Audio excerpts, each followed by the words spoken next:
मुझे ये बताया गया था कि मेरी क्लास में मोर देन 70 स्टूडेंट्स हैं, लेकिन लास्ट क्लास में जो अटेंडेंस जो मेरी आई थी मेरे पास, वो 33 स्टूडेंट्स की थी।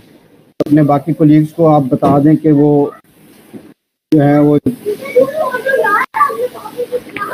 ज्वाइन कर लिया करें क्लास को टाइम पे। बाकी यह है कि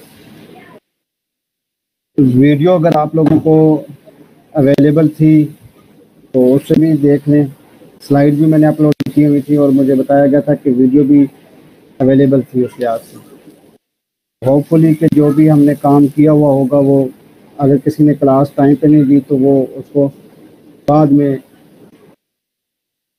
चेक कर सकता है उसके अंदर, और अगर कोई इशू हो तो वो सब्सिक्वेंट क्लास के अंदर।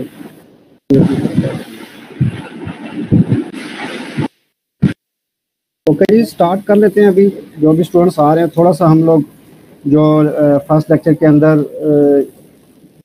कुछ चीज़ें हमने बेसिक, क्योंकि यह लेक्चर भी बेसिक का, या यूनिट 1 को हम कंप्लीट करेंगे। बेसिक कुछ चीज़ें हम लोगों ने डिस्कस की थी, तो आई डू होप सो के बेसिक चीज़ों को कुछ ना कुछ चीज़ें तो एटलीस्ट डेटा स्ट्रक्चर की डेफिनेशन तो मेरे ख्याल में सबको क्लियर हो जानी चाहिए। एम आई राइट?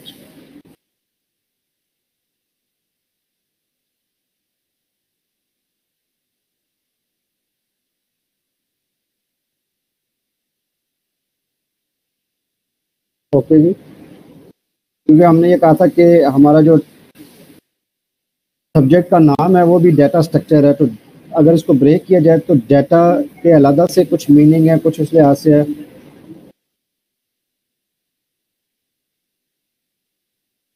डेटा स्ट्रक्चर की एक फॉर्मल डेफिनेशन मैंने बताई थी, और मैं एक्सपेक्ट ये करता होता हूँ अपने स्टूडेंट्स से कि कम से कम अगर कोई बंदा भी उनसे डाटा स्ट्रक्चर की बात करे तो उनको वो फॉर्मल डेफिनेशन आनी चाहिए।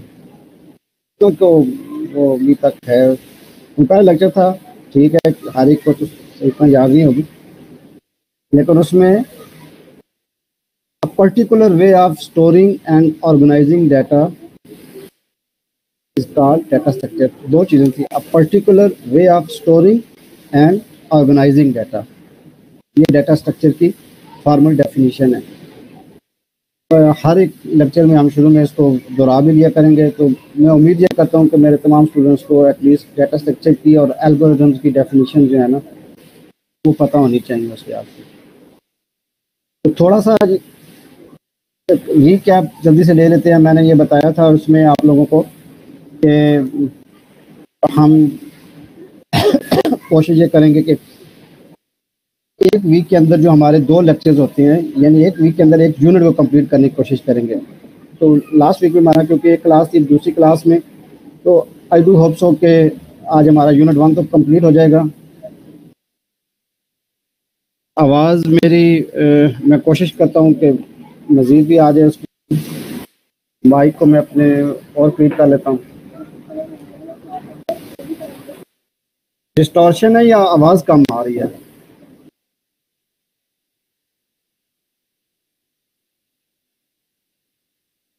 ऑलराइट, ठीक है, मैं माइक अपने पास कर लिया मैंने, ठीक हो गया। अच्छा, उसमें हमारा ये था कि हम लोग एक वीक के अंदर अपनी 2 क्लासें जो है वो कंप्लीट, उसमें एक पूरा यूनिट कंप्लीट कर लिया करेंगे। तो लास्ट हमारा इंट्रोडक्शन का लेक्चर था, जिसके अंदर बेसिक्स, हमारी जो कंसेप्ट बेसिक्स हमारी आगे तक चलेंगी। कोर्स आउटलाइन टेंटेटिव मैंने बताया था, और आज डू होप सो कि यही चलेगा उसके अंदर आपके जितने भी सिलेबस के अंदर है।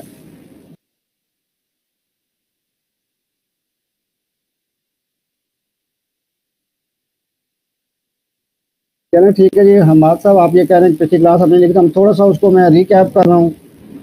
ये उतनी डिटेल में तो बातें नहीं होंगी, लेकिन ये तकरीबन 5 से 10 मिनट में मैं इसको गो थ्रू करके हम जहाँ तक यूनिट 1 कवर किया था वहाँ तक जल्दी से एक मैं रिकैप कर रहा हूँ, ताकि अगर किसी ने पिछली क्लास अटेंड नहीं की थी तो वो उसको भी थोड़ा सा पता चल जाएगा। सेकेंडली ये है कि ये वीडियो अवेलेबल भी है पिछली पूरी क्लास की जो मुझे बताया गया था, तो आप लोग वहाँ से भी उसको रिकैप देख के, यानी अगर क्लास रह गई थी तो आप वीडियो को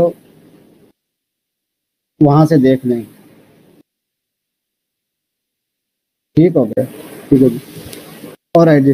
उसमें यह था कि हमारा, क्योंकि ये यूनिट 1 ही चल रहा है अभी और आज हम इसको फाइनल कंप्लीट करेंगे, उसके अंदर तो बेसिक टर्मिनोलॉजीज हमने देखी थी। इसके अंदर data, data item, entity, entity set, record और फाइल्स, ये सारी चीज़ें हम उसमें गो थ्रू हो गए हुए थे।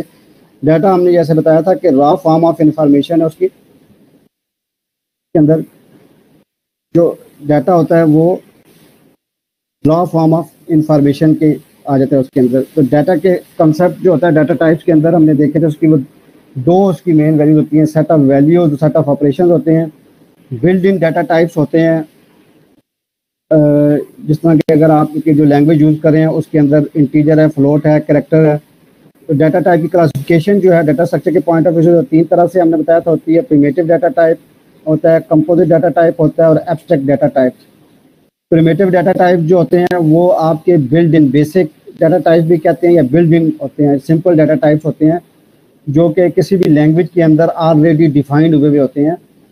आप सिर्फ अपना जो है वो जैसे इंट ए करेंगे तो अब वो ए जो है वो इंटीजर टाइप के लिहाज से वो सारे वहाँ पे आ जाते होते हैं उसके अंदर। फिर उसके बाद कंपोजिट डाटा टाइप जो होते हैं,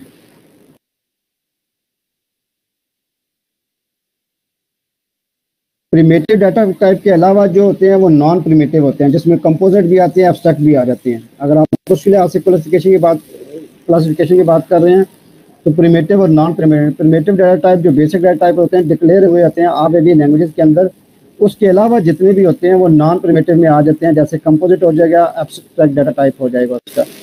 तो कंपोजिट जो होता है वो एलिमेंट्री डाटा टाइप को मिला के, जैसे स्ट्रक्चर का कंसेप्ट है लैंग्वेज, इसी लैंग्वेज के अंदर, तो वो कंपोजिट डाटा टाइप होता है। ऑलरेडी डिक्लेयर तो नहीं होता लेकिन आप उसको बनाते हैं। और कंपोजिट डाटा टाइप जो है वो प्रिमिटिव डाटा टाइप्स और फिर कंपोजिट से भी मिलके आगे मजीद कंपोजिट बन जा सकता होता है।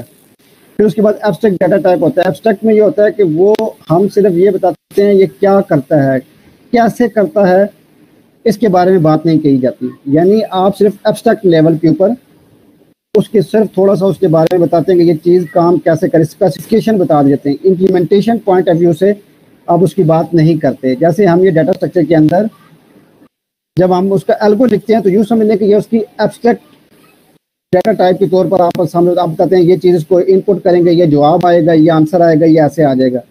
लेकिन जब वो लैंग्वेज के सिंटैक्स प्रॉपरली लिखेंगे तो वो इम्प्लीमेंटेशन पॉइंट ऑफ व्यू में आ जाएगा उसके अंदर। ये डाटा के हवाले से हमने देखा था, डाटा टाइप्स होती हैं, डाटा टाइप्स की क्लासिफिकेशन थी। फिर डाटा स्ट्रक्चर की मैंने बताया, ये डेफिनेशन आपने हमेशा याद रखनी है। Data structure is a particular way of storing and organising data. एक खास तरीके से डाटा को जब स्टोर किया जाता है या ऑर्गेनाइज किया जाता है तो वो डाटा स्ट्रक्चर कहलाता है। डाटा स्ट्रक्चर में बताया था कि इसकी बहुत सारी किस्में होती हैं जो कि हर एप्लीकेशन के हवाले से या रिक्वायरमेंट के हवाले से मुख्तलिफ डिफरेंट काइंड्स की अवेलेबल हैं। तो डाटा स्ट्रक्चर जो होता है वो तकरीबन हर सॉफ्टवेयर के अंदर आप उसको यूज़ करेंगे। उसके अंदर पर्टिकुलरली जो बेसिक्स जितने भी डाटा स्ट्रक्चर का सब्जेक्ट पाया जाता है तो उसके अंदर आमतौर पर 6 डाटा टाइप की well renowned data basic types हैं डाटा स्ट्रक्चर की। वो 6 हैं, अरे है, लिंक लिस्ट है, स्टैक, क्यू, ट्री और ग्राफ है। हम भी अपने इस सब्जेक्ट के अंदर इन 6 डाटा स्ट्रक्चर्स को देखेंगे कि ये क्या क्या हैं, कैसे हैं उसके लिहाज से। और इनकी जो क्लासिफिकेशन है फर्दर, इनकी 2 तरह से क्लासिफिकेशन मैंने बताया था कि की गई हुई है डाटा स्ट्रक्चर की, कि ये कुछ लीनियर डाटा टाइप स्ट्रक्चर है और कुछ जो है वो non linear data type structure है। लीनियर में ये होता है, मैंने बताया था कि उसका जो भी इस डाटा स्ट्रक्चर को इम्प्लीमेंट करेगा हर एक का जो आंसर आएगा या जैसा सीक्वेंस आएगा, किसी भी वैल्यू से पहले की वैल्यू बाद की वैल्यू सबकी सेम आएगी, वो लीनियर डाटा स्ट्रक्चर आ जाएगा। तो शुरू के जो 4 डाटा स्ट्रक्चर की टाइप्स हैं, अरे, लिंक लिस्ट, टैग, क्यू, ये लीनियर डाटा टाइप स्ट्रक्चर्स के अंदर आ जाती होती है उसके अंदर। और जो 2 हैं लास्ट, ट्री और ग्राफ्स, ये नॉन लीनियर डाटा स्ट्रक्चर, यानी एक से ज़्यादा तरह के रिजल्ट आ सकते हैं उसके अंदर, वो वैलिड होंगे उसके अंदर। फिर ये डाटा स्ट्रक्चर्स हैं और हर डाटा स्ट्रक्चर के ऊपर कुछ ऑपरेशन जो हैं वो परफॉर्म किए जा सकते होते थे। तो जो डाटा स्ट्रक्चर के ऊपर कॉमन ऑपरेशन आ सकते हैं वो एट मोस्ट मैं इसलिए कहता होता हूँ कि ज़्यादा से ज़्यादा, ज़रूरी नहीं हर एक डाटा स्ट्रक्चर की टाइप के ऊपर ये सारे के सारे ऑपरेशंस एप्लीकेबल हो सकें। तो एट मोस्ट जो हैं वो ये 6 ऑपरेशंस हैं जो कि हो सकते होते हैं। ट्रावर्सल है, सर्चिंग है, इंसर्शन है, डिलीशन है और सॉर्टिंग है और मर्जिंग है। तो ये 6 ऑपरेशन हमने कहा था कि ये एट मोस्ट हो सकते हैं। तो इसका मतलब ये हुआ कि आपका जो ओवरऑल अगर अपने अपने माइंड में इस पूरे सेमेस्टर का अगर एक ओवरऑल स्ट्रक्चर सा बनाएं तो इसका मतलब ये हुआ कि 6 डाटा स्ट्रक्चर की टाइप्स हैं और हर एक के ऊपर अगर 6 ऑपरेशंस हों तो 6 × 6 एट मोस्ट जो हैं वो 36 टॉपिक्स हैं जो हमने कवर करने हैं। ये जरूरी नहीं 36 तक हो सकता है, 30 भी हो सकते हैं, कम भी हो सकते हैं, लेकिन एट मोस्ट आपके माइंड में होना चाहिए कि ये टॉपिक्स हैं जो हमने पढ़ने हैं, जो पढ़ने चाहिए उसके अंदर में। तो उस लिहाज से ये डाटा स्ट्रक्चर की थी उसकी। फिर उसके बाद आता है एल्गोरिदम कि एल्गोरिदम क्या होता है। एल्गोरिदम मैंने बताया था कि एल्गोरिदम जो है वो क्या है, step by step solution to a given problem. आपको कोई प्रॉब्लम दिया जाता है तो आप उसका पूरा सॉल्यूशन स्टेप बाय स्टेप करके बताते हैं उसको कि आप इस सॉल्यूशन तक जाने के लिए आप पहला स्टेप ये करेंगे, फिर ये करेंगे, फिर ये करेंगे और एंड पे आपके पास ये रिजल्ट आ जाता है। ये एल्गो जो होता है वो इसको इंग्लिश में भी आप कर सकते हैं, प्रोग्रामिंग में भी, जैसे अपनी लैंग्वेज में लिखते हैं अक्सर औकात हम यहाँ पर भी देखेंगे सूडो कोड कहलाता है कि वो ये सूडो का मतलब होता है जाली, झूठा। तो सूडो कोड का मतलब ये झूठा कोड, यानी ये वो कोड नहीं होता कि जो एज इट इज उठाएं और आप किसी प्रोग्रामिंग लैंग्वेज में डालें तो वो एग्जीक्यूट कर जाएगा, बल्कि ये एक कंसेप्चुअल कोड होता है। आपके माइंड में है कि अच्छा ऐसे होगा, फिर ये ऐसे हो जाएगा।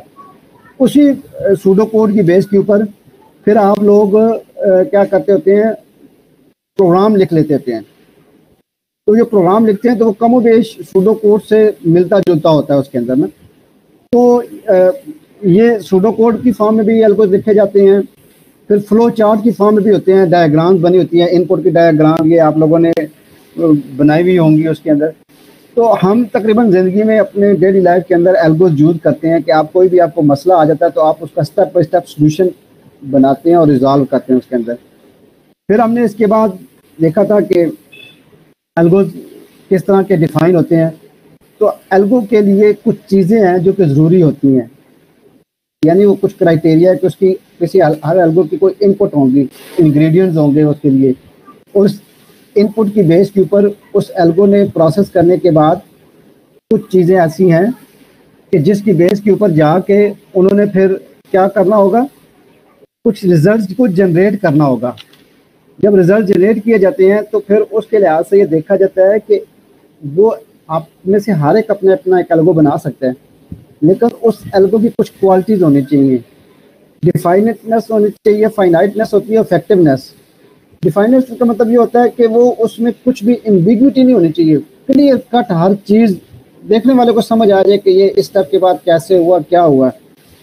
और फाइनाइटनेस का मतलब ये होता है कि उसके अंदर कोई भी ऑप्शन रह ना गया हो, जितने भी पॉसिबल सिनेरियोज हैं, पॉसिबल चेक्स हो सकते हैं, वो सारे आपने इफ एंड बट्स को कंसिडर किया हुआ हो।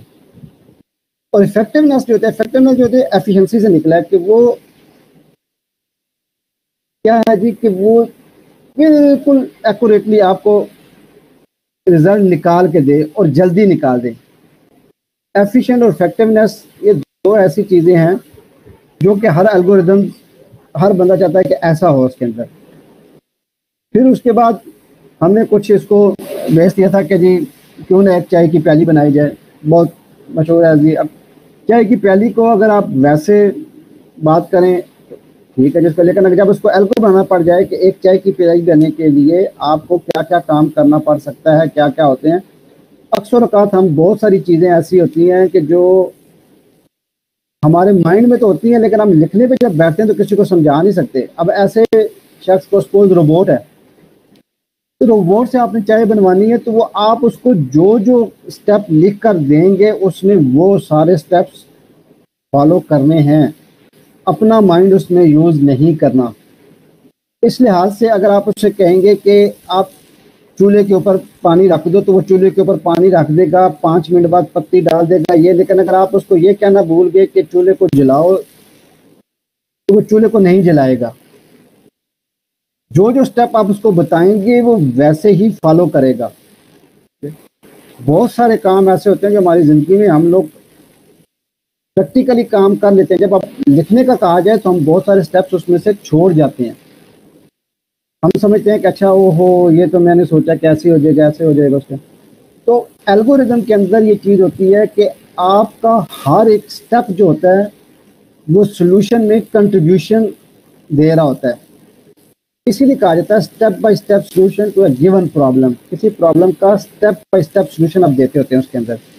हमने इसमें देखा था कि अगर आप टी के वाले से देखें तो चाय बनाने के बहुत सारे एल्गोरिदम अवेलेबल हैं, एक से ज़्यादा एल्गोरिदम अवेलेबल होते हैं, बिल्कुल हैं उसके। अगर आपने सेपरेट टी बनानी है, मिक्स टी बनानी है, तो वो उसके लिहाज से है, टी बैग वाली है, दूसरी है। तो हर एक के एल्गोज अगर आप देखें तो वो ये आ जाएंगे उसके अंदर। और डेफिनेटली हर एक क्लेम कर सकता है कि मेरा एल्गो बेहतर है या मेरे एल्गो में ये है उसके। तो जब एक से ज़्यादा एल्गोज आ जाएं तो फिर अब जो जज होगा या ज्यूरी है, ये देखने वाला है, वो कैसे डिसाइड करेगा जी कि कौन सा एल्गो जो है वो बाकियों में से बेहतर है।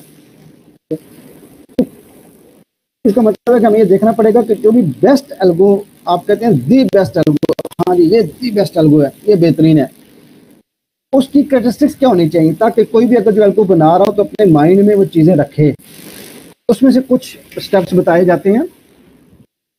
एक तो यह है जी कि आपके पास उसके कंप्लीट इंग्रेडिएंट्स या इनपुट्स की जो रिक्वायरमेंट है वो सारे होनी चाहिए। हम जैसे चाय की अगर आप बात कर रहे हैं तो आपके पास यहाँ पे लिस्ट आपके पास पूरी होनी चाहिए जी कि आप चाय बनाने लगे हैं तो उसके लिए क्या क्या रिक्वायरमेंट्स हैं वो सारी आपने लिख के आपके पास होनी चाहिए।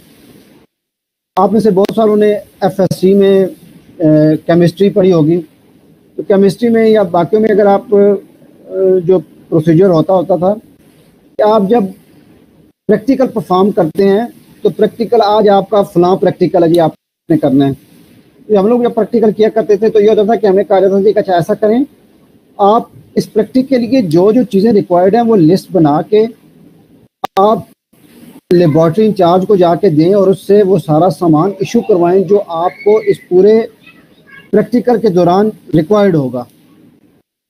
अब हम वो सारा कहते हैं कि इस मुझे इस प्रैक्टिकल के लिए क्या क्या क्या चीज़ें रिक्वायर्ड होंगी, वो सारी लिस्ट बना के हम उसको दे देते थे, वो हमें इशू कर देता था। अब वो सारी रिक्वायरमेंट्स हैं, वो इंग्रेडिएंट्स हैं, वो एनवायरनमेंट है, वो कंप्लीट आपके माइंड में वो लिस्ट होनी चाहिए। अगर उसमें से कोई चीज़ रह जाती थी तो हमें इशू नहीं कहता था, कहता था जी आपको पता ही नहीं है कि आपने ये काम करना है, इसमें ये चीज़, इसका मतलब है कि आपको पता ही नहीं था कि ये चीज़ यूज़ हो सकती है या नहीं होती। तो एल्गोरिथम के अंदर भी यही होता है कि आपके पास कंप्लीट लिस्ट ऑफ इनपुट्स या रिक्वायर जो होती हैं वो होनी चाहिए। फिर आपके पास ये पता होना चाहिए जी कि इसका रिजल्ट क्या आएगा। जो चाय की प्याली आप बना रहे हैं तो आपको पता होना चाहिए कि वो जो शेप लिक्विड की बन के आएगी वो चाय की कैरेक्टरिस्टिक्स पे पूरी उतरनी चाहिए। वो चाय कैसी होती है, उसका कलर कैसा होना चाहिए,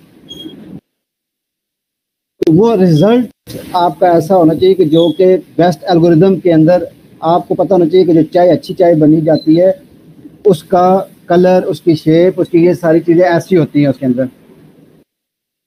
फिर उसके बाद ये है जी कि मैंने बताया था फाइनाइटनेस के हवाले से है कि आपने हर स्टेप जो है वो जो रिक्वायर्ड है उसको एक्सप्लेन करना है और सिर्फ जो रिक्वायर्ड स्टेप है वो देना है, एक्स्ट्रा स्टेप्स नहीं होने चाहिए। फिर उसके बाद ये था जी कि हर स्टेप जो है वो क्लियरली एक्सप्लेन होना चाहिए, उसमें कोई एम्बिग्विटी नहीं होनी चाहिए।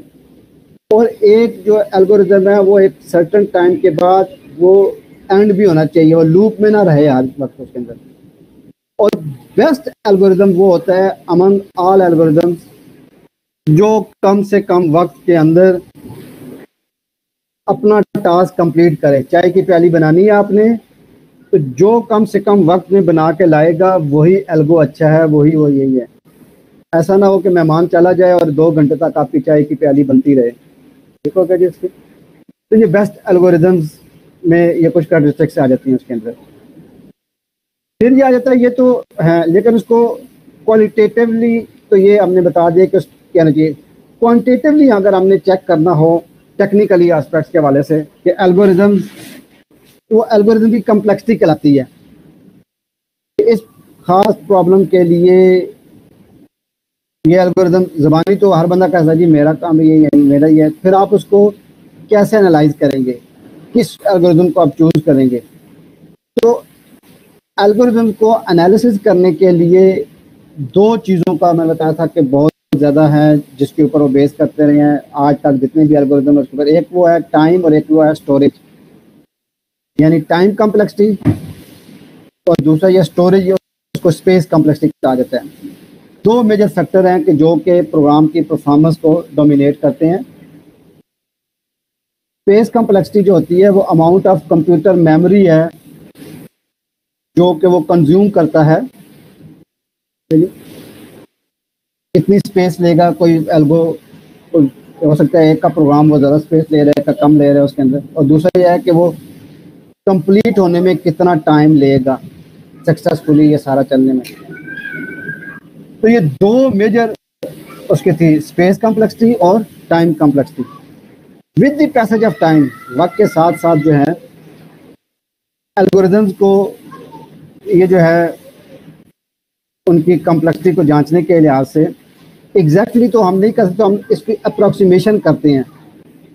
अब अप्रोक्सीमेशन कैसे हो सकती है? एग्जैक्टली टाइम तो तब पता चलेगा जब आपने उसका प्रोग्राम लिखा, उसको किसी कंप्यूटर के ऊपर रन किया, इम्प्लीमेंट किया। और ये तो अब अगर आपके पास 10 एल्गोरिदम्स आ गए हैं, अब सारों का प्रोग्राम लिखते रहें, सारों को इम्प्लीमेंट करें, फिर उसके बाद जज करें, तो ये तो कोई वायबल चीज़ नहीं बनती। इसका एक और मेथड होता है जिसको एनालिटिकल मेथड कहते हैं। एनालिटिकल मेथड ये होता है कि आप जो है वो जब आपने उसका एल्गोरिदम लिखा है सूडो कोड बेस के ऊपर, यानी सूडो कोड की स्टेज जो है अभी आपने जो उसका बनाया हुआ है, वहाँ पे आप उसको जज कर लें जी कि अच्छा कौन सा आपका जो है एल्गो बेस्ट है और कौन सा नहीं है। तो इस बेस के ऊपर आप स्पेस कम्प्लेक्सिटी भी कैलकुलेट कर लेते होते थे और टाइम कम्प्लेक्सिटी भी, यानी वो आप उस पर एनालिसिस कर लेते थे, अप्रोक्सीमेशन। इसको हम कहते हैं असमटोटिक अंदाज़ा जिसे कहते हैं, अंदाजन उसकी वो कैलकुलेशन कर ली जाती थी, स्पेस की भी और टाइम की भी।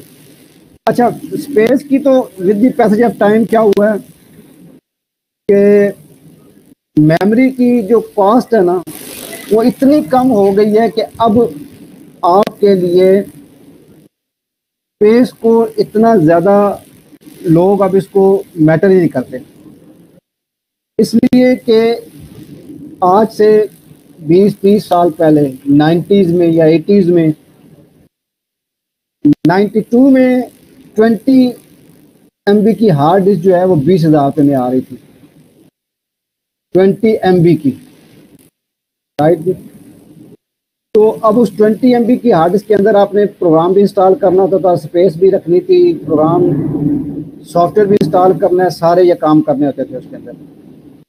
तो ज़ाहिर है उस लिहाज से एक एक लाइन बहुत वो कीमती होती थी। आज स्पेस की जब आप बात करते हैं, आज जब 32 GB की फ्लैश हम में से हर एक अपनी पॉकेट में लेकर घूम रहा होता है, तो इस लिहाज से अब स्पेस कम्प्लेक्सिटी अब इतना इशू नहीं रहा, इसको इग्नोर कर दिया जाता है, इसको इग्नोर कर दिया जाता है। ये माइक सबके म्यूट रहेंगे जी, कोई भी माइक जो है ना अपना वो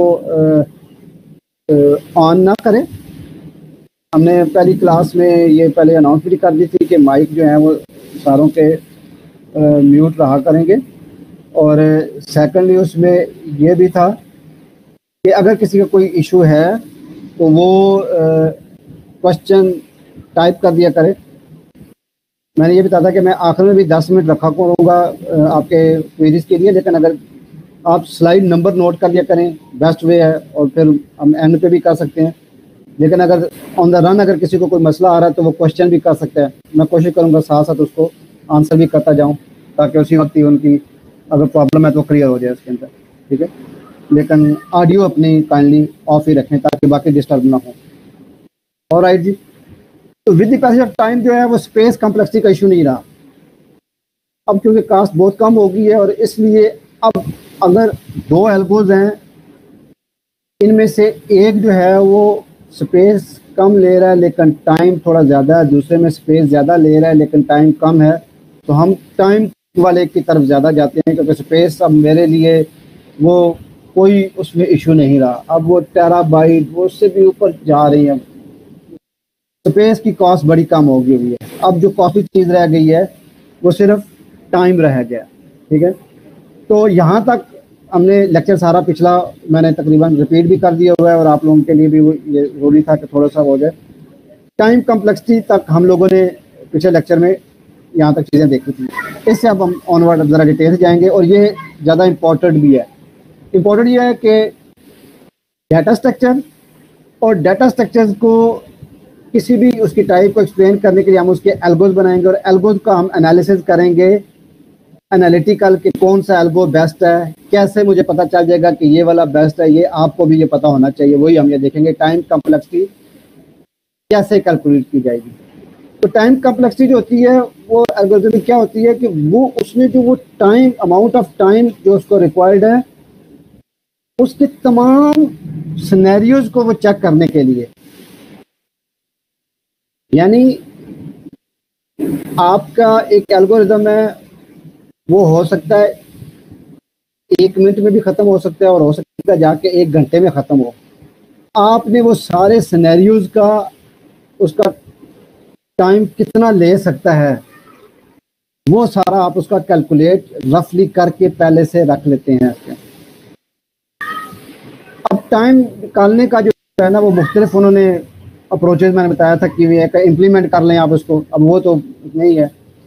एक्सेप्टेबल अप्रोच वो होती है कि जो हर बंदा जिसको कहे कि अच्छा भाई ये मेरे लिए ज़रा आसान है अप्रोच में। तो एक एक्सेप्टेबल अप्रोच तो ये है कि आपने एग्जीक्यूशन टाइम जो है ना किसी भी एल्गोरिथम का वो एस्टिमेशन कर लें, उसका अंदाज़ा लगा दें इररिस्पेक्टिव ऑफ कि वो किस कंप्यूटर पे चलेगा। इसलिए कि अब किसी के पास हो सकता है बहुत फास्ट मशीन है और किसी के पास बहुत स्लो मशीन है, दोनों का ज़्यादा प्रोसेसिंग टाइम डिफरेंट होगा। अब एक जैसा एल्गो अगर दोनों पे लगा दें आप तो दोनों उसको कैलकुलेट करने में डिफरेंट टाइम लेंगे। तो ऐसा होना चाहिए कि आप वो एल्गो तो आप मशीन की बेस के ऊपर तो वो कैलकुलेट करना फिर सही नहीं हुआ उसका। ठीक है, तो फिर इस लिहाज से ये कहा गया जो की ऑपरेशन हैं किसी भी एल्गो के अंदर, की ऑपरेशन वो होते हैं जो ज़रूरी स्टेप्स हैं उसके अंदर, वो क्या कर लिए जाएं, वो आप उसमें से ढूंढ लें, आइडेंटिफाई कर लें और उन तमाम ऑपरेशंस को काउंट कर लें और उनको इस तरीके से काउंट करें कि आपके वो चाहे वो एक दफ़ा चले या चाहे वो ज़्यादा से ज़्यादा जितनी दफ़ा चले वो सारे स्टेप्स उसके आपके पास काउंट हुए हों। तो इसमें से जो मैक्सिमम टाइम कंजप्शन को होगा उसको कंसिडर कर लिया जाए। यानी टाइम कम्प्लेक्सिटी आप किस लिहाज से देखेंगे, सपोज एक एल्गोरिथम है वो आंसर निकालने के लिए आपने देखा जी उसको चला के एल्गो को देखा कि वो जल्दी से जल्दी जो है वो 5 सेकंड में वो आपको आंसर दे देता है, ये कम से कम टाइम हुआ उसका। और ज़्यादा से ज़्यादा जो टाइम लेता है ना वो आपने नोट किया जी कि आप कहते हैं जी कि ये 10 मिनट से ज़्यादा टाइम नहीं लेगा, 10 मिनट के अंदर हर सूरत में जैसा भी हो ये आंसर दे देगा, 10 मिनट से ज़्यादा टाइम नहीं लेगा। तो अब ये मैक्सिमम टाइम हो गया। तो आपने जब भी कंसिडर करना होगा किसी भी एल्गोरिथम का टाइम तो वो मैक्सिमम टाइम कंसिडर किया करेंगे उसका। Is it clear? Time complexity में मैक्सिमम टाइम को कंसिडर किया जाएगा। अच्छा ये तो हमने कहा जी मैक्सिमम, लेकिन हम इस टाइम को एक्सप्रेस कैसे करेंगे? टाइम कम्प्लेक्सिटी की हम बात कर रहे हैं, हम लिखेंगे कैसे इसको?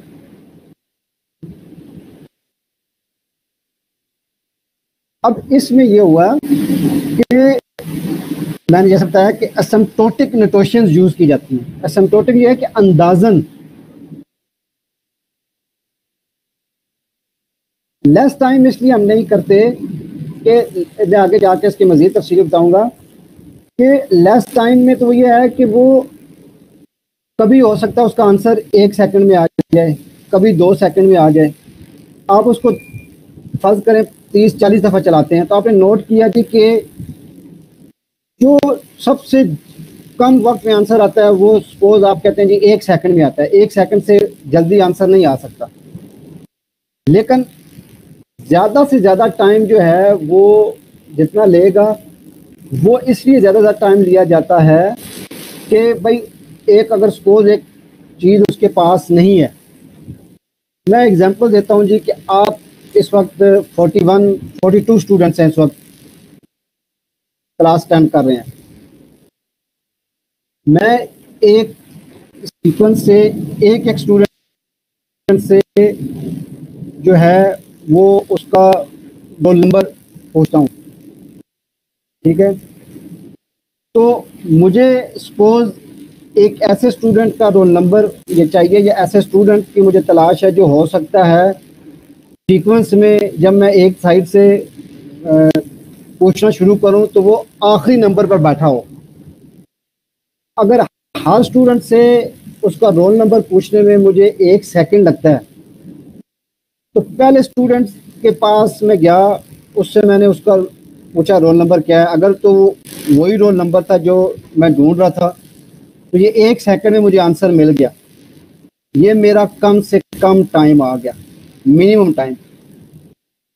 लेकिन ज़रूरी नहीं मैं जब भी जिस स्टूडेंट को ढूंढने जा रहा हूं वो पहले नंबर पर ही मुझे मिले, ठीक है। ये तो इसका एल्गो का होगा, ये मिनिमम टाइम है जी कि कम से कम वक्त 1 सेकंड में आपको जवाब मिल सकता है। अब हो सकता है जिस स्टूडेंट की मुझे तलाश हो या जिसका रोल नंबर मैं पूछना चाह रहा था वो सीक्वेंस में 42 नंबर पर बैठा हुआ है। अब मैं 1 2 3 सबसे पूछता पूछता गया तो मैं अगर हर एक पे 1 सेकंड मेरा कंज्यूम हुआ है तो 42 स्टूडेंट के पास जब मैं पहुंचा तो मुझे मेरा आंसर मिला तो वो 42 सेकंड हो चुके थे। अब 42 के बाद कोई भी नहीं है। इसका मतलब ये हुआ कि मुझे मेरा जवाब जो है वो 1 सेकंड से लेकर 42 सेकंड के दरमियान हर सूरत मिलेगा ही मिलेगा, जरूर मिलेगा। 42 से ज्यादा ये नहीं जाएगा।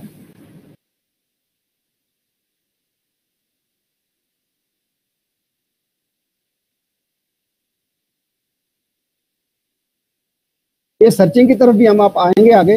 वो सर्चिंग भी एक एल्गो की टाइप है, वो ऑपरेशन है जो ऑपरेशन एल्गो के ऊपर बेस कर रहे होंगे। जो हमने 6 ऑपरेशन किए हैं उसमें ये सारी चीज़ें आपकी आ जाएंगी। मैं जस्ट ये एल्गो की बता रहा कि एल्गो के अंदर टाइम कम्प्लेक्सिटी जो टाइम देखा जाता है वो 3 तरह के टाइम हो गए, मैं आगे आपको बताऊंगा। लेकिन हम कोशिश ये करते होते हैं जो मैक्सिमम टाइम है वो कंसिडर किया जाता है। ये डिटेल आपको आगे मजीद इसकी क्लैरिटी आ जाएगी नेक्स्ट पेज के ऊपर उसके अंदर में। तो उसमें ये होता है कि आपने क्या करते हैं कि एसिम्प्टोटिक नोटेशन ये होती है कि आप अंदाजन एग्जैक्टली नहीं इसको कह सकते, एक अंदाजे के तौर पे बताते हैं उसके। अच्छा, इसमें जो आप आमतौर पर एक्सप्रेस करते हैं वो एफ ऑफ एन फंक्शन के तौर पर इसको एक्सप्लेन किया जाता है, जिसमें एन जो होता है वो इनपुट साइज हमेशा से कंसीडर किया जाए कि एन नंबर ऑफ इंस्टेंस है, नंबर ऑफ इनपुट्स है उस प्रॉब्लम की। तो उसका फंक्शन ऑफ एन जो है वो उसका टाइम क्या बना उसका। उसमें इसका फंक्शन ऑफ एन क्यों लिखते हैं, इसलिए कि हम rate of growth of complexity जो होती है ना वो प्रॉब्लम के साइज के साथ वो इंक्रीज करती जाती है। तो कम्प्लेक्सिटीज को दो या दो से ज्यादा एल्गोरिथम को जब कंपेयर करते हैं उसमें से हमें यही देखा जाता है कि बुरी से बुरी परफॉर्मेंस किसकी है। जो बुरी से बुरी परफॉर्मेंस में कम वक्त लेगा वो टाइम कम्प्लेक्सिटी उसकी अच्छी कंसिडर की जाएगी। अब वो कैसे काउंट होगी उसकी उसकी मैं आपको ये बताता चलूँ कि जो हम एक्सप्रेस कर रहे होते हैं मोस्ट कॉमनली जो यूज होती हैं एसिम्प्टोटिक नोटेशंस वो ये 3 तरह की हैं। बिग ओ होता है एक, बड़ा ओ, बिग ओ नोटेशन है। बिग ओमेगा होता है एक, और बिग थीटा। और इनके साथ एक और वर्डिंग यूज होती है, अपर बाउंड और लोअर बाउंड। अपर बाउंड का मतलब ये होता है कि उसको मैक्सिमम टाइम कितना चाहिए एक प्रोग्राम को एग्जीक्यूट करने के लिए। जैसे मैंने भी बताया कि 42 थे, तो 42 में से आखिरी तक जाने के लिए मुझे पता चला जी कि अगर हर एक स्टूडेंट से उसका रोल नंबर पूछने में 1 सेकंड टाइम लगता है, तो 42 से ज़्यादा टाइम नहीं लगना चाहिए। तो ये अपर बाउंड इसका 42 सेकंड आ गया इस एल्गो का।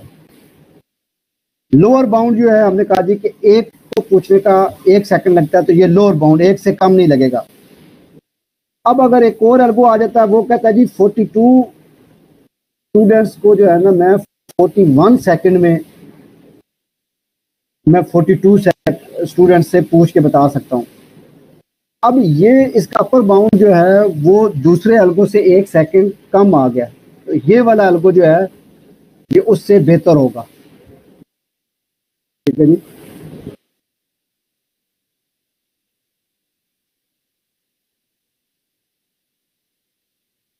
स्लाइड 25 में तो ऐसी कोई चीज नहीं थी, क्या आप कह रहे हैं हमारे उसमें? Rate of growth of complexity जो है ना, वो उसके साइज के ऊपर कंपेयर करेंगे उसके ऊपर। और साइज का डिटरमिन जो होगा, मैं बता रहा था कि वो उसका एन के ऊपर डिपेंड कर रहा है उसके ऊपर। यहाँ पे एसिम्प्टोटिक नोटेशन जो यूज करेंगे वो ये 3 वाली आ रही है, ये 3 है। बिग ओ है, big omega, big big theta.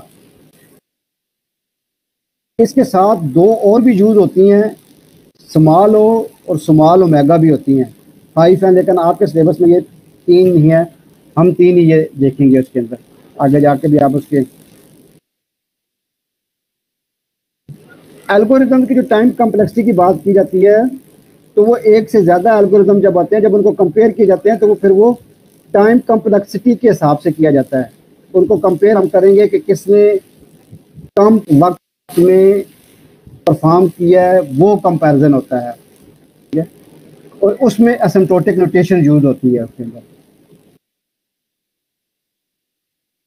अब एसिम्प्टोटिक नोटेशन में जो बिग ओ है, बिग ओ जो है ये अपर बाउंड यूज करता है। अपर बाउंड जो होता है कि इसमें मैक्सिमम टाइम जो आपने दिया हुआ है उससे कम कम रहे, यानी आपको अपर लिमिट बता दी गई है। यानी अभी जैसे मैं बताया था कि 42 स्टूडेंट है, हर स्टूडेंट से टाइम रोल नंबर पूछने में 1 सेकंड लगता है, तो मैक्सिमम 42 स्टूडेंट से ज्यादा ये है कि 42 सेकंड्स लगेंगे। अब ये अपर लिमिट, इसकी अपर बाउंड 42 सेकंड आ गई है। 42 सेकंड से नीचे नीचे जितना कम टाइम जिसका होगा, वो उन तमाम एल्गोरिदम्स के अंदर अच्छा एल्गोरिदम कंसिडर किया जाएगा। ठीक है, तो बिग ओ नोटेशन आमतौर पर यूज होती है। बिग ओ नोटेशन का मतलब ये होता है कि आपने अपर बाउंड से नीचे नीचे रहना है। आपको अपर बाउंड दे दिया गया कि अच्छा ये अपर बाउंड है। अपर बाउंड का मतलब ये होता है वर्स्ट केस। वर्स्ट केस का मतलब ये होता है कि इस एल्गो की खराब तरीन परफॉर्मेंस, अगर ये बहुत ज्यादा टाइम भी ले चलने का, तो इतने टाइम से ज्यादा नहीं लेगा, ये बात की जाती होती है उसके अंदर। ठीक हो गया जी। उसके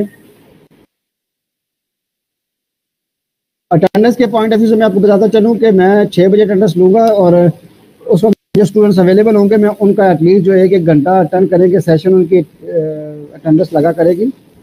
जो सिर्फ वो जो होता है ना, आमदन रुस्तन बर्खास्तन वाला काम करते हैं, तो उनकी अटेंडेंस फिर वो यूनिवर्सिटी से खुद रब्ता कर ले उसके लिए। ठीक होगा जी। दूसरी नोटेशन जो है बिग ओमेगा, ये लोअर बाउंड के लिए, यानी इससे नीचे नहीं, इससे ऊपर ऊपर ही उसके।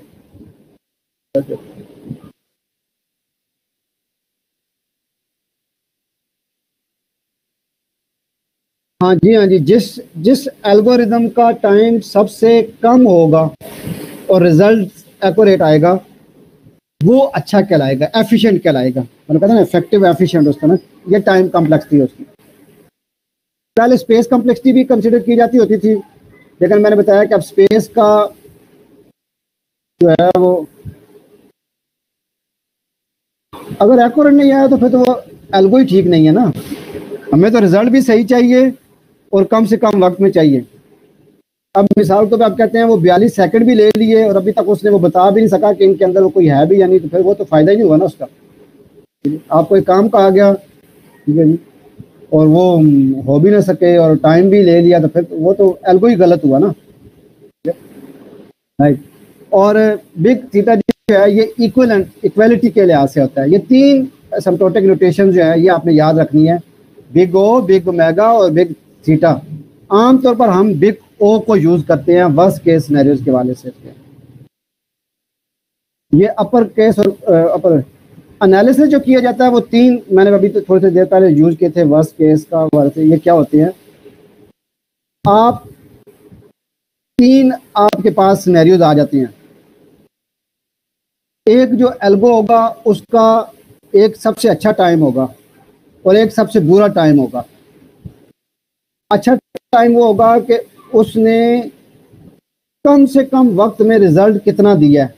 आप चेक करेंगे, रन करेंगे जी कि भाई इसका आपने 10 दफ़ा 30 दफ़ा 100 दफ़ा चलाया तो आपने देखा कि ये इससे मैंने जो क्वेश्चन किया था वो जो प्रॉब्लम था उस प्रॉब्लम का सलूशन इसने कम से कम वक्त में जो सलूशन दिया वो 1 सेकंड है सपोज। अब ये उसका बेस्ट टाइम हो गया, बेस्ट केस हो गया। और वर्स्ट केस जो हुआ जी कि आपने नोट किया जी, इसका ये आंसर लेते लेते लेते इसने इतना टाइम लगा दिया, इतना टाइम लगा दिया कि वो भाई इतने 42 सेकंड तक चला गया। तो फिर आप ये बताते हैं जी कि इसका वर्स्ट केस जो है, खराब तरीन परफॉर्मेंस जो है इसकी जो है ना, वो ज़्यादा से ज़्यादा इतना टाइम लिया है।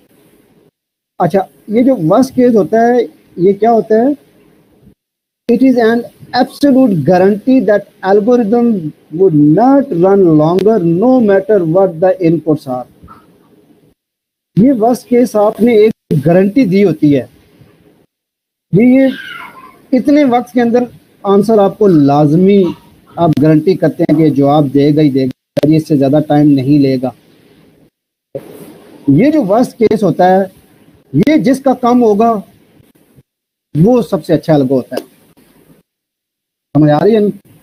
और वर्स्ट केस जो होता है वो अपर बाउंड रनिंग टाइम को वो देख रहा होता है। और अपर बाउंड हमने अभी देखा है कि अपर बाउंड को जो देख रहा होता है वो बिग ओ है। एसिम्प्टोटिक नोटेशन में बिग ओ नोटेशन जो होती है वो basically that is for worst case scenario. तो हम जब भी किसी भी एल्गोरिदम का एनालिसिस करते हैं तो उसका वर्स्ट केस देखा जाता है।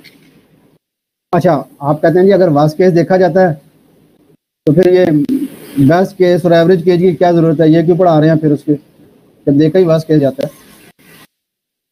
With the passage of time लोगों ने एल्गोस बनाए तो उन्होंने देखा जी कि उन्होंने कंसिडर किया कि भाई हमारा वर्स्ट केस तो फलां के वर्स्ट केस के साथ तो आ रहा है, लेकिन हमारा बेस्ट या एवरेज केस उससे बेहतर है।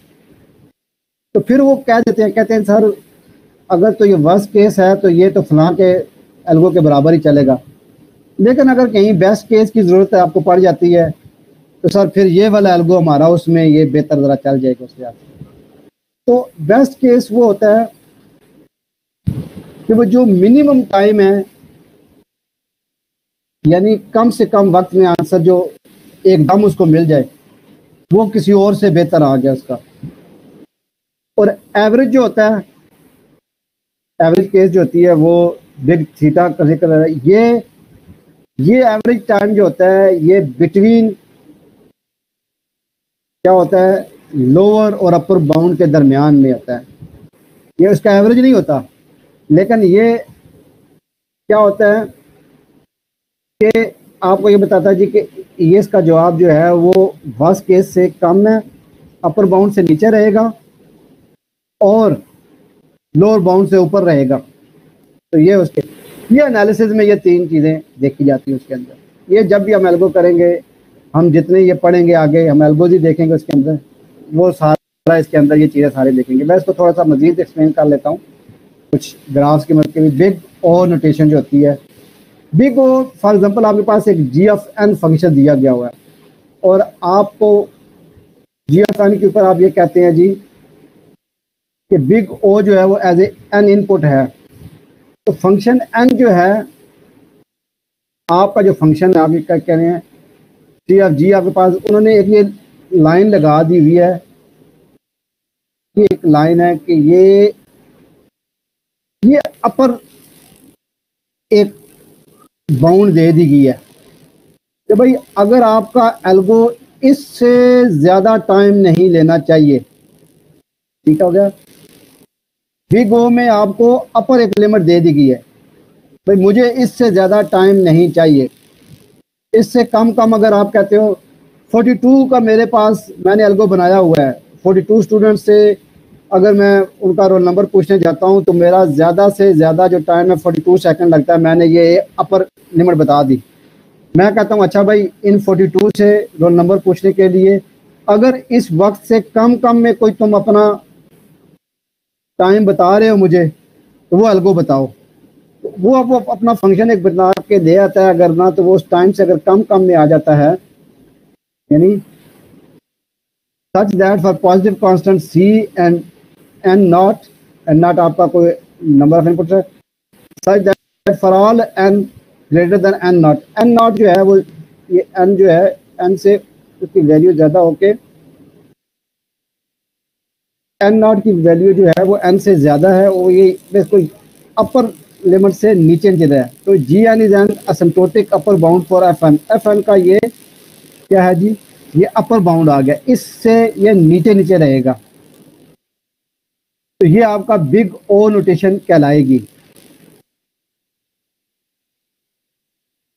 सर आपने ग्राफ में जो नीचे लिखा हुआ है OGN FN equal to OGN, लेकिन जो ऊपर वाली लाइन आ रही है उसके साथ आपने नाम लिखा हुआ है CGN।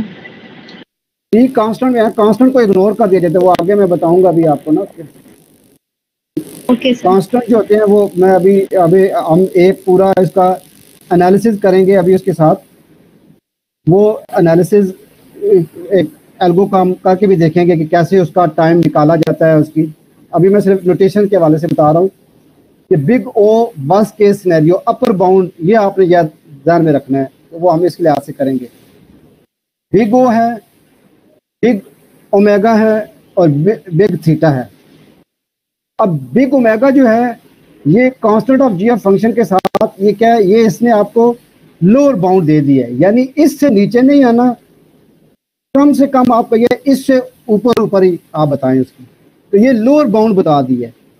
जब आपके पास लोअर बाउंड लिमिटेड हो तो उसमें आपको जब लोअर बाउंड के हवाले से कैलकुलेशन करनी होगी तो वो बिग ओमेगा नोटेशन आएगी उसकी।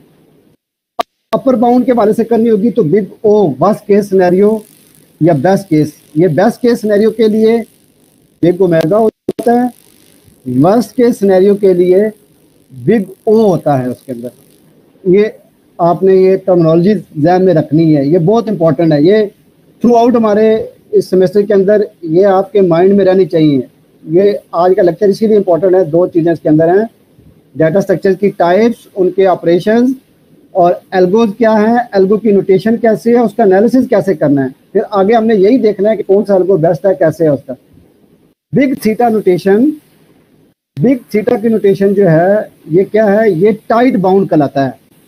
टाइट बाउंड क्या है कि आपको ये अपर में बता दिया कि इससे नीचे रहो और लो से बता दिया इससे ऊपर रहो, इन बिटवीन, इसीलिए इसको टाउट बाउंड कहा जाता है कि आपको अपर से नीचे और लोअर से ऊपर। इसका ये बहुत कम सिनेरियोज में होता है, ये एवरेज केस के लिए होता है ये वाला उसका। ये अगर आप देखें तो ये 3 आपके पास जो सिलसिले बन रहे हुए हैं उसके रिलेशनशिप के पॉइंट ऑफ व्यू से, तो इसमें सेंटर में जो है वो बिग ओ का आ रहा है अपर बाउंड के हिसाब से। ये वाला जो है ये वर्स्ट केस सिनेरियो के हवाले से जब भी बात होगी, और 90% केसेस में हम एल्गो को इसी के ऊपर एवेल्युएट कर रहे होते हैं। ये वाला जो है वो बिग ओमेगा है। बिग ओमेगा जो है वो लोअर बाउंड के लिए होता है कि इससे कम नहीं, इससे ज़्यादा। और ये टाइट बाउंड इक्वल कहा जाता है कि इससे कम और इससे ज़्यादा के ये दो सिनेरियोज के हवाले से ये बात चल रही होती है इसके अंदर। ये बेसिकली इम्पॉर्टेंट चीज़ हमारे यहाँ पे इसके आ जाती है। अब आ जाता है इसके कि ये रीजनिंग क्यों हम कर रहे हैं।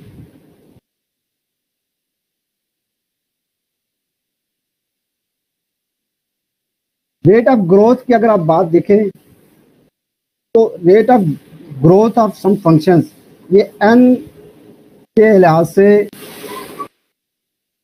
हम नंबर ऑफ इनपुट्स की बात कर रहे हैं। अपर बाउंड, लोअर बाउंड और उस लिहाज से तो आपके होगा, लेकिन फिर ये होता है कि इनपुट्स किस तरह इंक्रीज करती हैं तो उसका ग्रोथ रेट भी कैसे इफेक्ट होता है। फॉर एग्जांपल अगर आप देखें, मेरे पास इधर ये n है, n 5, नंबर ऑफ इनपुट 5 है, 10 है, 100 है, 1000 है। इनपुट्स किसी भी एल्गो की बात कर रहा हूँ मैं, XYZ। अभी हम किसी स्पेसिफिक की बात नहीं कर रहे, जनरल कोई भी एक एल्गो है। और एल्गो की डेफिनेशन आई होप कि अब आपके आस्ता आस्ता ध्यान में रहनी चाहिए।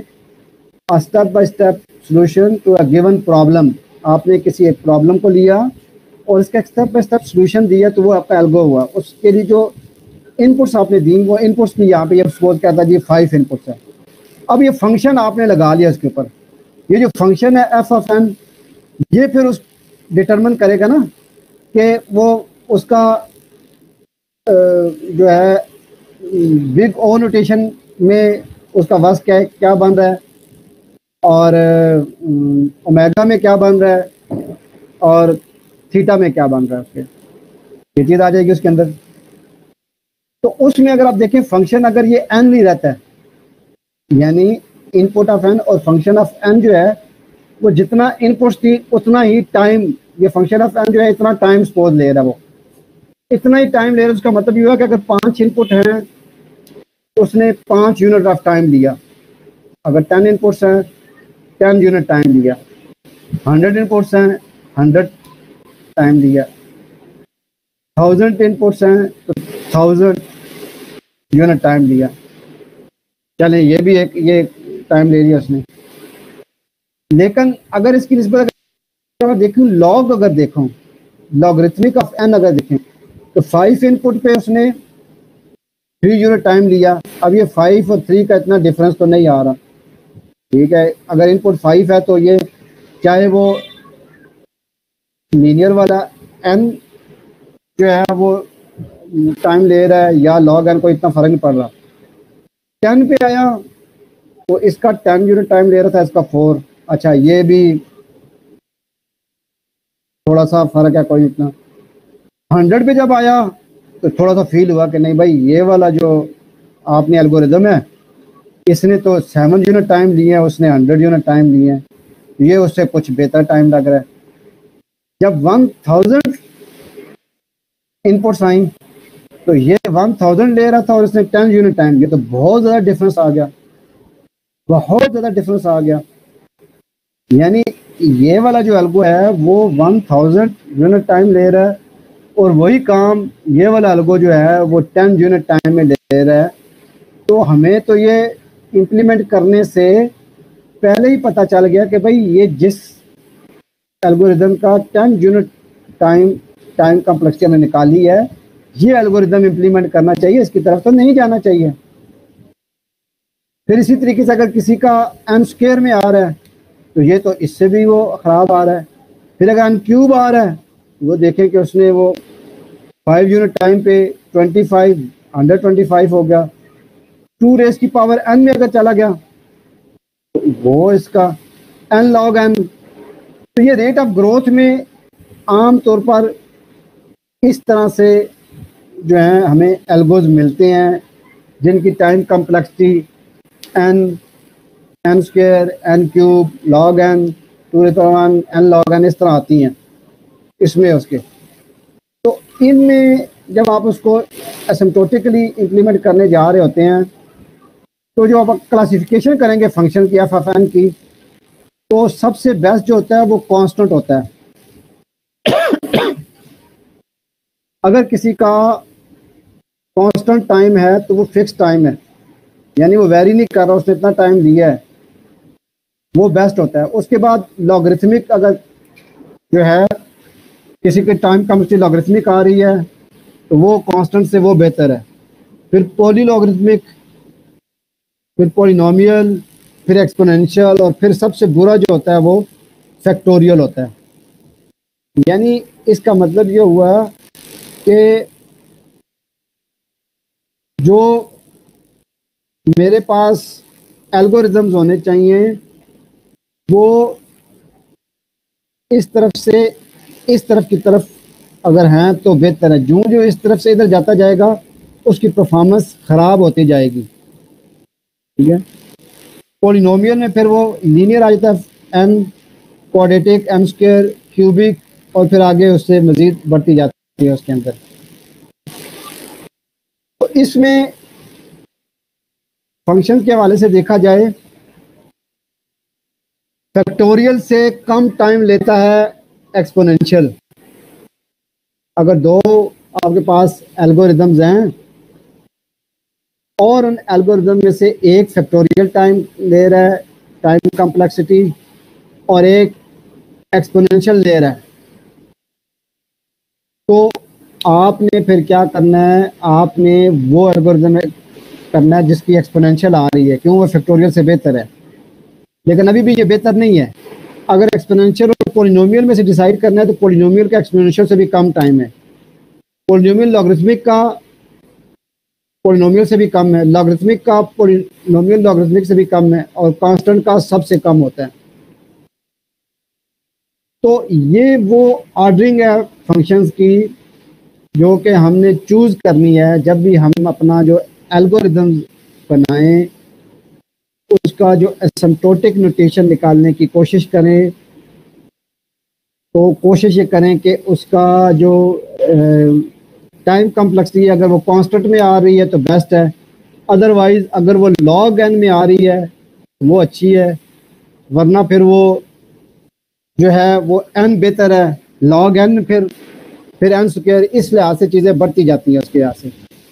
तो आपने ये वाली जो rate of growth of some function मैंने बताया हुआ है, इस चीज़ को कंसिडर करना है कि आपकी कोशिश होनी चाहिए कि आपका जो एल्गो हो वो टाइम कॉम्प्लेक्सिटी उसकी लॉग एन रहे या एन रहे या एन लॉग एन रहे। यहाँ तक जो है एल्गो जो एन लॉग एन तक भी टाइम लेते हैं वो अच्छे हैं।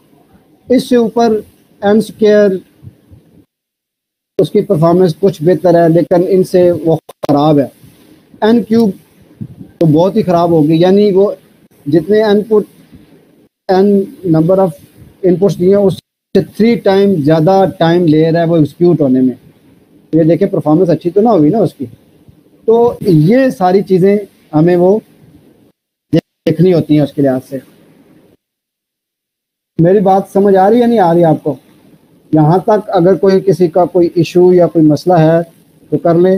मैं अभी इस वक्त 37 स्टूडेंट्स ऑनलाइन है, तो मैं आप लोगों के 37 की अटेंडेंस अभी मार्क करने लगा हूँ। ठीक है।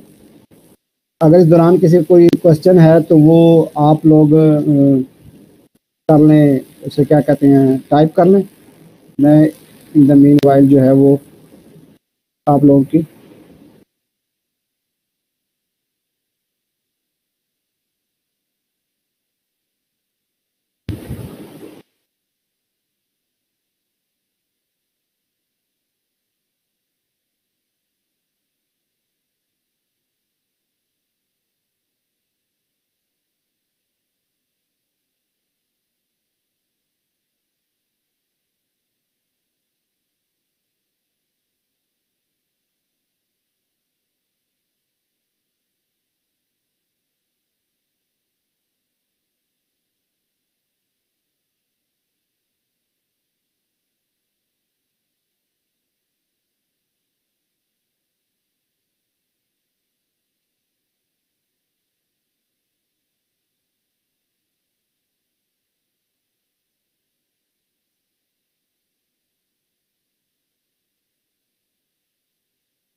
प्रैक्टिकल, क्योंकि आपका ये जो, अगर आप कोर्स देखें तो ये 4+0 है। तमाम यूनिवर्सिटीज़ में जो पढ़ाया जाता है वो 3+1 पढ़ाया जाता है कि आपका 1 क्रेडिट आवर का प्रैक्टिकल होता है। यहाँ पे अनफॉर्चुनेट है कि आप लोगों का प्रैक्टिकल नहीं रखा गया, लेकिन मैं ये कोशिश करूँगा कि मैं जितने भी एल्गोज आपको कराऊँ, साथ में यहाँ पे आपको एक सी लैंग्वेज का कोई कोड, उसका उस एल्गो की इम्प्लीमेंटेशन आपको मैं की हुई दे दिया करूँगा स्लाइड्स में। आप इतना काम कर लें, आप खुद से उस एल्गो को ना इम्प्लीमेंट करें, बल्कि जो आपको मैं कोड दूंगा आप इसको एटलीस्ट एक दफ़ा रन करके देख लें, तो आपको वो एल्गो भी समझ आ जाएगा और आपकी प्रैक्टिस भी हो जाएगी। ये आपके लिए बेहतर रहेगा। अदरवाइज़ आपके इसके अंदर प्रैक्टिकल नहीं है, लेकिन ये कोर्स होता प्रैक्टिकल के साथ ही अच्छा है उसका।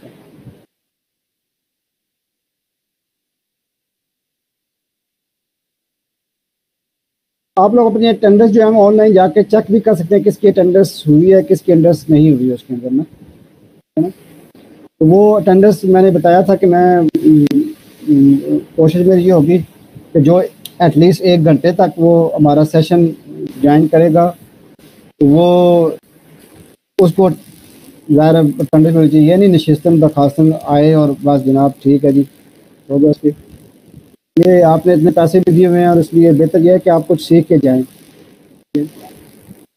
एटलीस्ट ये है कि ये कोर्स कोर कोर्स है, इसके पढ़े बगैर आपका गुजारा नहीं है और ये आगे तक चलेगा। ये प्री रिक्विजिट भी है। अगर, क्योंकि मैं यहाँ पे थ्योरी ऑफ ऑटोमेटा भी मैं पढ़ाता हूँ, पता नहीं आप में से अगर कोई आगे जाएगा तो थ्योरी ऑफ ऑटोमेटा में ये बेस इनकी यही होती है, एल्गोरिदम की बेस ये वाली, ये ये कोर्स वो वाले जो प्री रिक्विजिट है, लाजमी कोर्स हैं।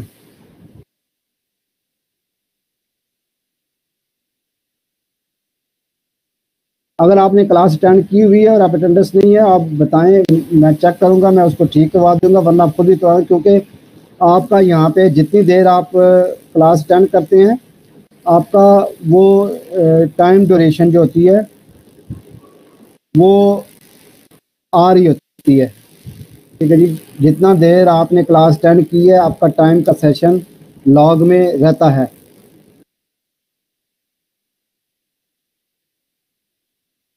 मैंने लगाई थी, मैं उसको बहरहाल मैं मेरे पास लिस्ट, क्योंकि अलग से यहाँ पे लिस्ट भी हम पॉपुलेट कर देते हैं, मैं उनको भिजवा दूंगा। मैंने अटेंडेंस वैसे लगा दी थी, मैं उनसे पता कर लूँगा सही से, आप भी पता कर लीजिएगा, मैं दोबारा चेक कर लेता हूँ। चलें,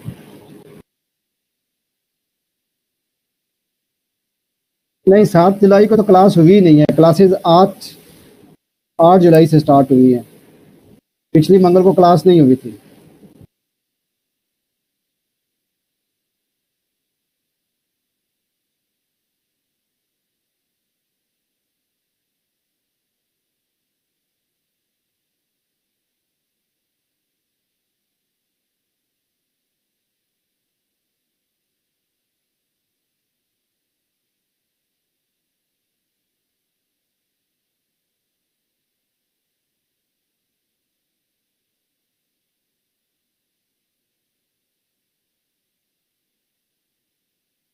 ये मैंने अपलोड कर दी हुई है, आपको वीडियो और स्लाइड अपलोड कर दी। मुझे ये बताया गया है कि ये स्टूडेंट्स को स्लाइड्स अवेलेबल होती हैं।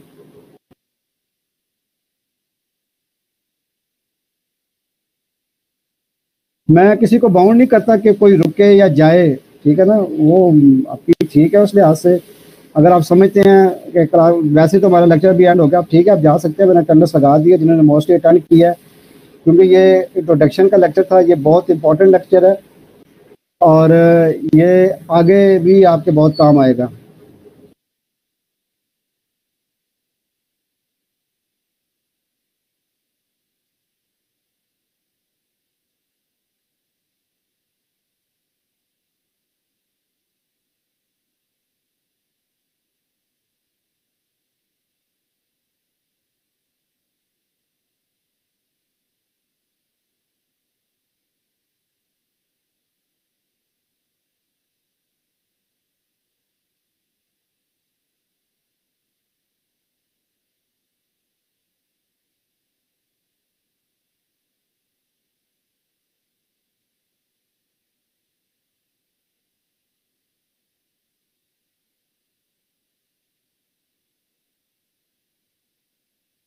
नहीं, थोड़ी देर पहले आवाज़ का इशू था, अभी तो स्टूडेंट सारे किसी ने कंप्लेंट नहीं की कि आवाज़ नहीं आ रही। सर अब आ आज रही है, अब आ रही है। ठीक हो गया।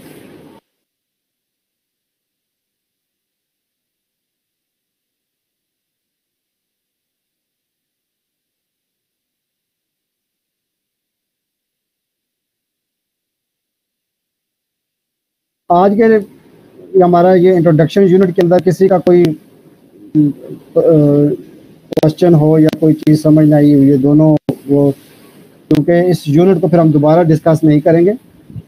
और लेकिन ये यूनिट जो है ये बेस कर रहा होगा हमारे बाकी, जैसे एल्गोरिदम्स को एनालिसिस करने के लिए जो असिम्प्टोटिक नोटेशन हमने big O, big theta, big omega पढ़ी है, अपर बाउंड, लोअर बाउंड, और worst case scenario, best case scenario और एवरेज केस सिनेरियो की हमने जो बात की है, ये चीज़ें डिस्कस होती रहेंगी। अगर तो ये कंसेप्ट आपके क्लियर होंगे तो आगे कोई मसला नहीं होगा, वरना ये हर एक लेक्चर के अंदर ये चीज़ें जब डिस्कस हो रही होंगी तो मैं आपसे पूछूंगा तो आपको पता होनी चाहिए। ये और प्लस ये है कि डाटा स्ट्रक्चर की डेफिनेशन, एल्गोरिथम की डेफिनेशन, डाटा स्ट्रक्चर की टाइप्स और नंबर ऑफ ऑपरेशंस, ये आपके टिप्स पे होने चाहिए। 6 डाटा स्ट्रक्चर की टाइप्स है जो हमने पढ़नी है, मोस्टली 6 ऑपरेशंस हैं जो हमने करने हैं, मोस्ट हैं। A particular way of storing and organizing data is called data structure, और a step-by-step solution to a given problem is called algorithm। ये चंद चीज़ें हैं जो आपके ध्यान में हर वक्त रहनी चाहिए उसके अंदर ना।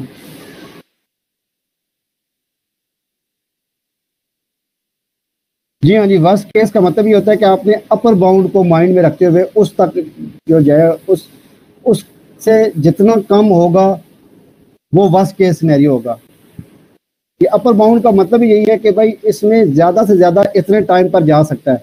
अब आपका एल्गोरिदम ज़्यादा से ज़्यादा जो उसने जो टाइम दिया हुआ है उससे कितना नीचे रहता है, यानी ये वर्स्ट केस सिनेरियो ना, ख़राब परफॉर्मेंस में वो जनाब उसके और ये वही है जी कि आपको ये कहा जाता है जी कि अच्छा आप ऐसा करें, आपने ये वाला जो एक काम है आपको दिया गया टास्क, इसको आप रिजॉल्व करें और आपके पास 3 घंटे हैं, तो आप जो है वो सारा प्रॉब्लम जो रिजॉल्व करते हैं, छोड़ते कोई भी नहीं और सक्सेसफुली कर लेते हैं। वो फर्ज करें आप 3 घंटे पूरे होने से कुछ 2 मिनट पहले कर लेते हैं, कि आपका वो वर्स्ट केस सिनेरियो कि आपने ज़्यादा से ज़्यादा इतना टाइम लिया उसको करने के लिए, लेकिन आपसे पहले जो है ना वो सारा अगर कोई कर लेता है तो उसका वर्स्ट केस सिनेरियो आपसे बेहतर है, अपर बाउंड से वो ओवर आ जाता है उसका। तो ये बिग ओ नोटेशन के लिए वर्स्ट केस सिनेरियो देखा जाता है, जो इसमें आ जाता है। लोअर बाउंड के लिए वो बिग ओमेगा है कम से कम उसके, और एवरेज सिनेरियो के लिए वो बिग थीटा है। तो आपने बिग ओमेगा, बिग थीटा और बिग ओ, 3 ये असिम्प्टोटिक नोटेशन ध्यान में रखनी है, जो कि एनालिसिस क्या करेंगे, एवरेज केस, वर्स्ट केस और बेस्ट केस। बेस्ट केस का मतलब ये होता है बेस्ट परफॉर्मेंस, वर्स्ट केस का मतलब होता है वर्स्ट परफॉर्मेंस, गंदी परफॉर्मेंस सबसे, और एवरेज जो होती है वो इन बिटवीन होती है, बेस्ट और वर्स्ट के दरमियान में।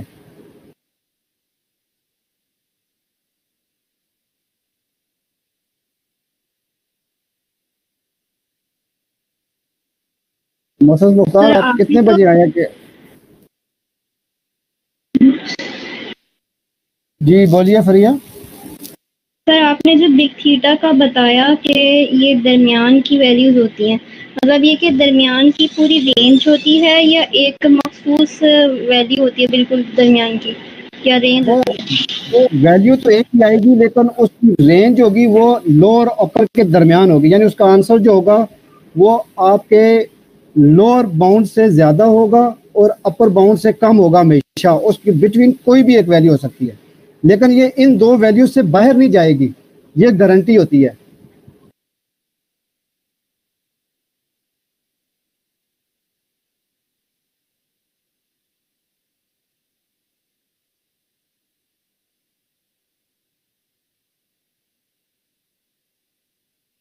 वो जो सर्वर आपको जवाब देने में जो अभी तक जितना सबसे ज़्यादा जो टाइम उसने लिया है, अगर आप कैलकुलेट करें पेज लोड करते करते आपको कई दफ़ा प्रॉब्लम अगर हुई है, तो उनमें से जो सबसे ज़्यादा टाइम आपसे जो उसने लिया है वो उसकी वर्स्ट केस परफॉर्मेंस है।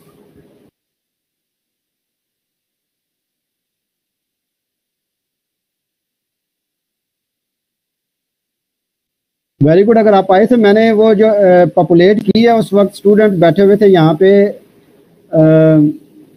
कितने बैठे हुए थे, 37। तो आपकी तो उसमें तो पॉपुलेट हुई हुई है, मोहसिन मुख्तार आपकी अटेंडेंस लगी हुई है, कोई उसके भी।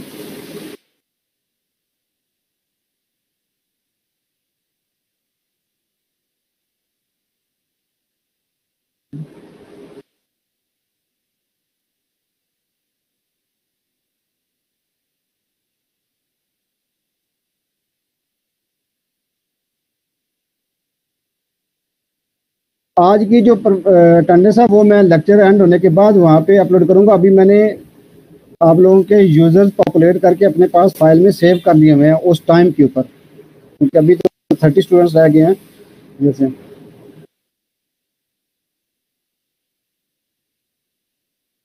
एवरेज केस जो होता है दैट इज बिटवीन वर्स्ट के अपर बाउंड और लोअर बाउंड होता है उसका। ये जो बॉक्स के अंदर लिखा हुआ है, ये रनिंग टाइम जो है वो अपर बाउंड से कम और लोअर बाउंड से ज़्यादा, ये दरमियान का जो रहता है ये वाला इन बिटवीन रहना चाहिए इसके। अगर अपर बाउंड के करीब टच कर रहा हो वो वर्स्ट केस है, अगर लोअर बाउंड के करीब टच कर रहा हो वो बेस्ट केस है, और इन दोनों के दरमियान जो रहेगा वो एवरेज केस है।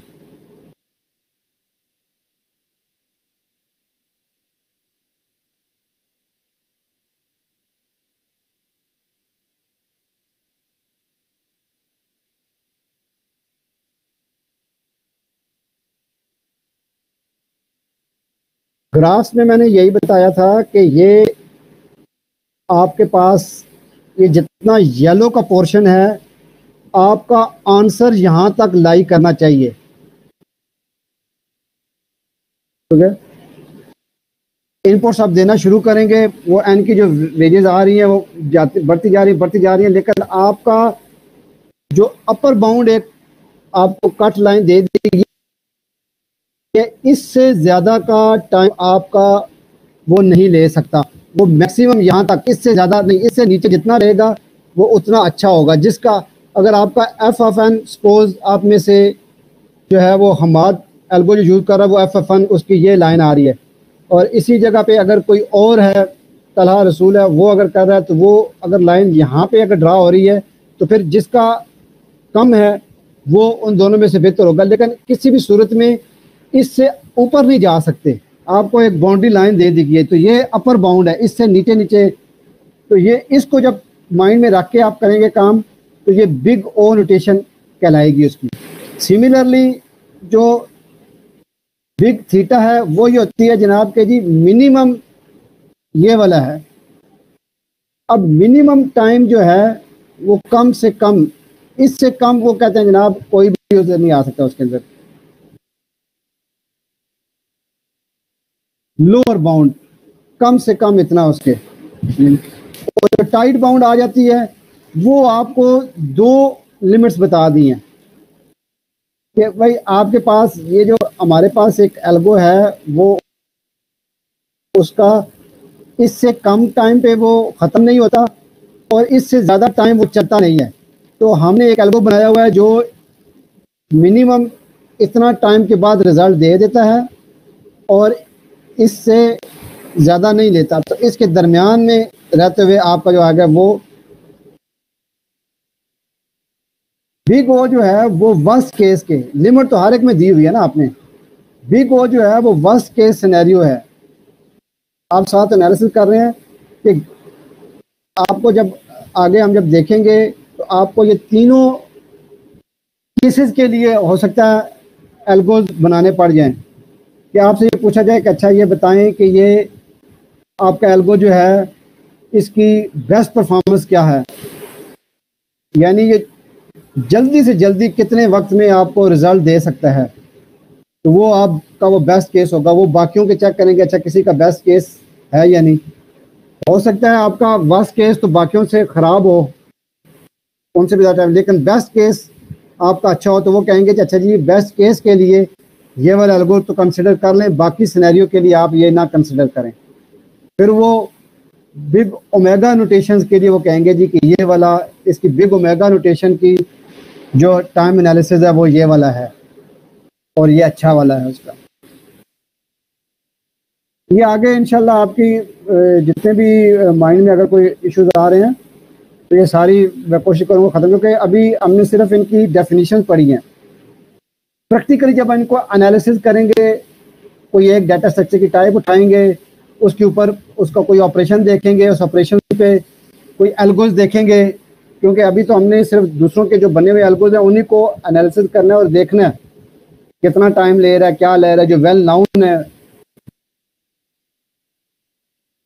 जो आप लोग यूज़ करते हैं। हम जो है एनालिटिकल मेथड से एनालिसिस करके उनका रनिंग टाइम कॉम्प्लेक्सिटी कैलकुलेट करेंगे।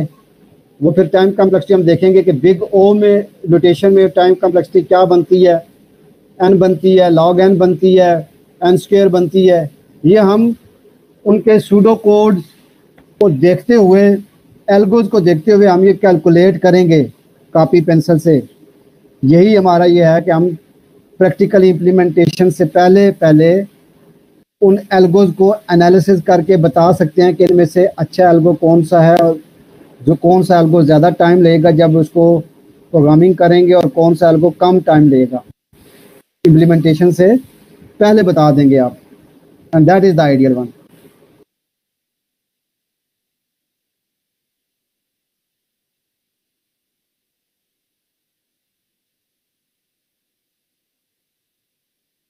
ठीक हो गया जी, मेरे ख्याल है अब इसमें कोई इशू रहना नहीं चाहिए। मेरी कोशिश यही रही है, मैं तमाम आपके जो रिटर्न थे या वर्बल क्वेश्चन से कोशिश ये मैंने की है कि मैं तमाम को आंसर करूं, और आई डू होप सो कि इशू रहना नहीं चाहिए। बाकी जस्ट आपकी उसमें है, बाकी देखेंगे अगर अगली क्लासेस में भी अगर किसी को कोई इशू आता है तो हम ये कोशिश करेंगे कि हमारा लेक्चर डिस्टर्ब ना हो, उसके पैरेलल आपके वो प्रॉब्लम को रिजॉल्व कर दिया जाए।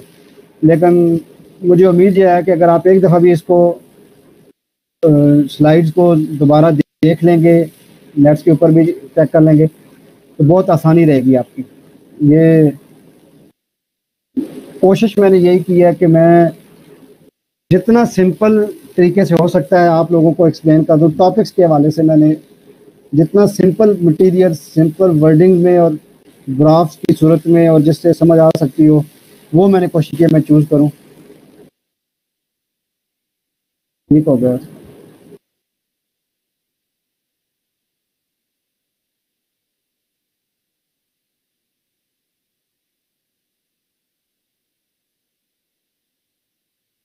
पार्टिसिपेशन में मुझे कुछ, यानी जितने स्टूडेंट्स होते हैं उसके हाफ लोगों ने भी पार्टिसिपेट नहीं किया हुआ। इसका मतलब ये हो रहा है कि या तो बाकी लॉगिन करके चले गए हुए हैं या फिर बस वैसे ही वो सुम बुकु नोम बैठे हुए हैं जी।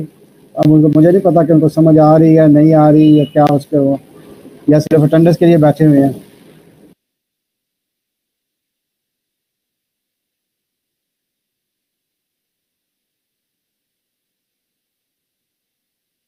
गुड बात है जी।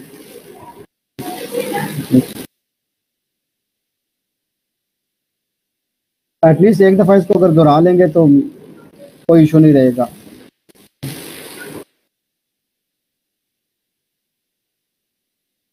चलो माशाल्लाह अभी कौम जागी है, काफियों के रिस्पांस आना शुरू हुए हैं।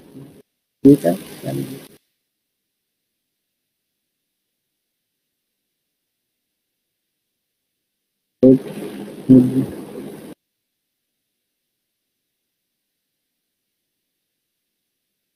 स्लाइड्स मैंने अपलोड कर दी हुई है। आई थिंक थोड़ा टाइम लगता है, लेकिन आप लोग उनसे फिर रब्ता कर लें, उनसे सईद और रियाज से रब्ता कर लें, वो कह रहे थे कि हम वीडियो 1 घंटे तक अपलोड की जाती है और ये स्लाइड भी हम कर देते होते हैं उसके। स्लाइड तो मैंने तो अपलोड कर दी हुई है वहाँ पे उसके, लेकिन आप उनसे दोबारा पता कर लें।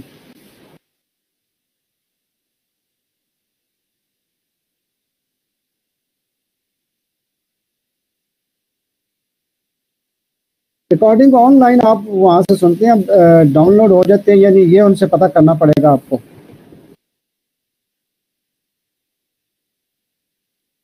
चलेगी, ठीक है, आज का फिर सेशन हम एंड करते हैं और कल फिर कोशिश करेंगे कि हम यूनिट 2 को इससे नेक्स्ट जो है वो ऑनवर्ड चलेंगे। इसको मैं अब कल जो है वो इसमें से कुछ भी रिपीट नहीं होगा, मैं आपको पहले बता रहा हूँ उसका, ठीक है जी। हम कोई चीज़ भी इसमें से रिपीट नहीं करेंगे इसकी। आज 2 लेक्चर हमने इंट्रोडक्शन को दे दिए हुए हैं और आपके आंसर क्वेश्चंस को भी हमने सारों को सेक्शन को टैकल कर लिया है, इसलिए ये I think it's more than enough for today. और